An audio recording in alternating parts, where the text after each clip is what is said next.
അമ്മ, എനിക്ക് ബസ് കയറുമ്പോ പകുതി പൈസ കൊടുത്താ പോരെ? മതി, പകുതി ചാർജ് കൊടുത്താ മതി. സിനിമയ്ക്കും എനിക്ക് പകുതി കാശ് കൊടുത്താ പോരെ? മതി. തീവണ്ടിയിലും പകുതി കൊടുത്താ പോരെ? മതി. അപ്പോ സ്വർഗത്ത് പോവാനും എനിക്ക് പകുതി പൈസ പോരെ? അതെന്താ ഇപ്പൊ അങ്ങനെ ചോദിക്കാൻ? അതെ അമ്മേ, കാണിക്കപ്പെട്ടിയിലിടാൻ എനിക്കൊരു 10 രൂപ തന്നില്ലേ, അതിന്റെ പകുതിയായിട്ടുള്ളൂ. 5 രൂപയ്ക്ക് ഞാൻ ഐസ്ക്രീം വാങ്ങി. അത് ശരി, മടി പിടിച്ചിരിക്കുകയാണല്ലേ. ദേ വേഗം സ്കൂളിൽ പോകാൻ നോക്ക്, ഇവിടെ ഇരുന്ന നല്ല അടി കിട്ടും.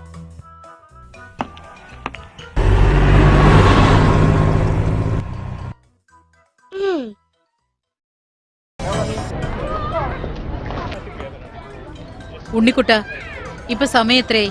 അറിയില്ല. 3:30 സ്കൂള് വിടാറായപ്പോഴാണോ കയറി വരുന്നത്? ഞാൻ ഇങ്ങോട്ട് വന്നപ്പോ ഒരു ബോർഡ് കണ്ടു, സ്കൂൾ അടുത്തുണ്ട്, പതുക്കെ പോവാന്ന്. ഞാൻ പതുക്കെ വരികയായിരുന്നു.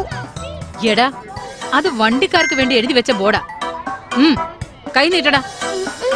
ഞാൻ നീട്ടൂല. അതെന്താ? അച്ഛനും അമ്മച്ചിയും പറഞ്ഞിട്ടുണ്ട്, നമ്മൾ അന്തസ്സുള്ള കുടുംബാ, ആരുടെ മുമ്പിലും കൈനീട്ടരുതെന്ന്.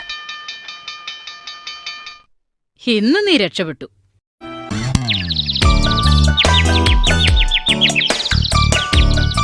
നീ എന്ത് ചെയ്യുവാടാ മരത്തിൽ?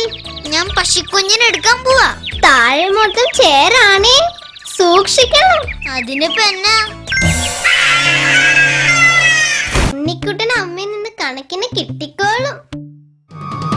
അമ്മ എന്നെ എടുത്തിട്ട് കിളയ്ക്കുന്നത് കാണാനായി ഇവര് വന്നേക്കണേ. ആ വെള്ളം ഒന്ന് വാങ്ങി വയ്ക്കാൻ പറയാമ്മേ. അമ്മേ, ഇതിന്റെ തന്നെ. അതിൽ കൈയിടരുത്, അത് കടിക്കുന്നതാ. ഹായ്, ശർക്കരുണ്ട. പിന്നെ എന്തിനാ അമ്മ പറഞ്ഞ അതി കൈയിട്ട കടിക്കുന്നു? നീ കടിക്കുമെന്നാ പറഞ്ഞത്. ഹായ്, പായസം. എനിക്ക് ഈ പാത്രം നിറച്ചു വേണം. ഈ പാത്രം മതിയോടാ? ഇതിനേക്കാൾ വലുത് കിട്ടിയില്ല, എനിക്ക് ഇനിയും വേണം.